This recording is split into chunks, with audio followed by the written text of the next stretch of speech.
Good evening and welcome to Poland Daily, the first English news program in Poland.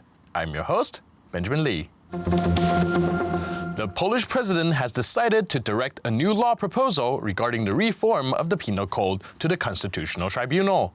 The law was proposed by the ruling Conservative Law and Justice Party in order to impose harsher sentences for crimes related to pedophilia. The president raised suspicion of conflict between the constitution and the act on the amendment of the criminal code proposed by the legislative process.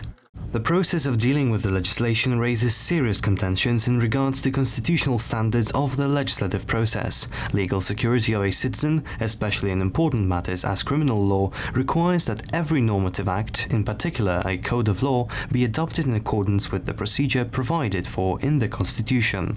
MEP Joachim Brudziński brought up the relation between the authority of the president and the legislative process, emphasizing that Poland is a country governed by the rule of law. Poland is a democratic state governed by law which has numerous constitutional guidelines. If the president reserves doubts about the legitimacy of the legislative process, these issues will be resolved by the Constitutional Tribunal. According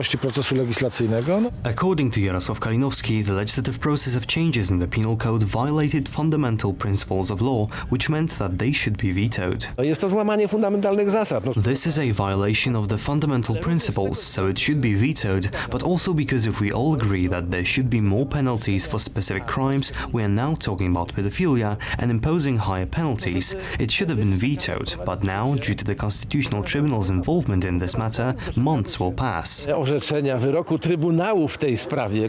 to Grzegorz Długi, MP of the Cookies 15 movement, the attempt to politicize the president's actions is unjustified. I think that aversion to legal circles should not be mixed up with the issue of criminal law reform. I do not know if it was a bow to the opposition, then I think Mr. President would have raised some things in his statement more clearly, and he raised them in a very gentle way. I think that attempting to politicize the president's actions, implying that he succumbs to pressure, is simply unjustified. The amendment to the criminal code tightening penalties for, among others, pedophilia was passed on May 16th. The controversy was triggered by the quick procedure used to pass the act in Parliament. The final decision on the future of the new law will be made by the Constitutional Tribunal.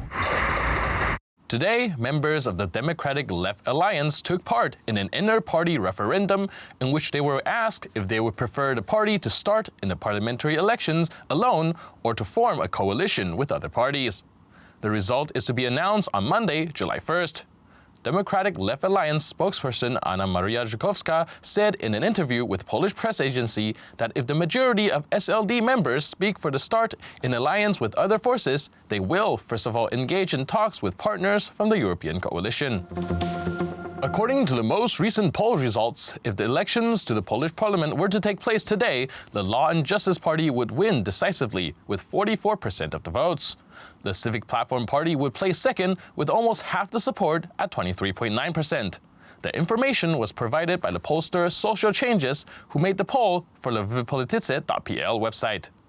Apart from the above-mentioned groups, only one more political party would cross the electoral threshold, Robert Biedroń's Spring Party, which would get 7.7% support. That, however, is a loss of over 1 percentage point with regard to previous polls. Following parties would not enter the parliament: Cookies 15 movement 4.5%, Democratic Left Alliance 4.3%, Polish People's Party 4.2%, and the Freedom Party with 3.1% of the votes. The French Supreme Court overruled the decision of the Court of Appeal in Paris, which on May 20th ordered the resumption of giving food and water to Vincent Lambert, who has been in a vegetative state for 11 years due to a car accident in 2008. Critics argue that by doing so, the Supreme Court has de facto allowed for a murder of the disabled man.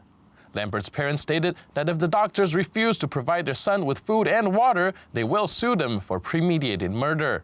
Zbigniew Stefanik has more from France. 28 czerwca tego roku zapadł kolejny wyrok w sprawie Vincenta Lamberta. On June 28, there was another verdict on the Vincent Lambert's case. This time the Supreme Court overruled the verdict of the Court of Appeal in Paris. According to the Supreme Court, the Court of Appeal was not competent enough to take on a case of taking a person in a vegetative state of life support. It seems as if Lambert's parents have no further options to fight for the son's life legally, both abroad and in France.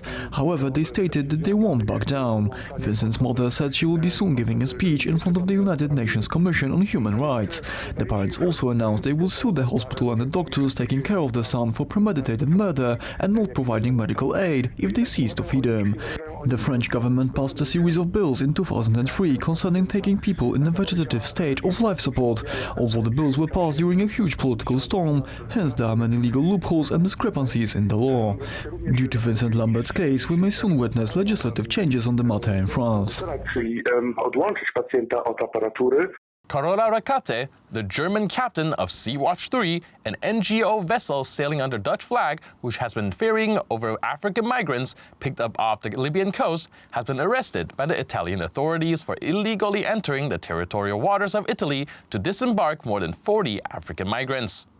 Italian Minister of Interior Matteo Salvini had earlier warned that anyone who breaches his new security decree will be prosecuted. The decree given Italy power to deny access to vessels that it considers a risk to national security. The captain at some point, given that the ship was not being allowed to dock despite she had declared the state of necessity, assessed that the conditions of the refugees were so serious that she was obliged to dock. She made that choice. Italian Minister of Interior Matteo Salvini sees the issue very differently. These are criminals because a ship of hundreds of tons has rammed and damaged. The investigations are now underway. A fiberglass patrol boat with financed policemen on board. Some were forced to get down, others to escape to save their lives. This is a criminal act, an act of war. Carola Rackete was arrested. Now she is under house arrest in Lampedusa. Now there are 48 hours for Italian justice to decide whether she will remain in prison or not.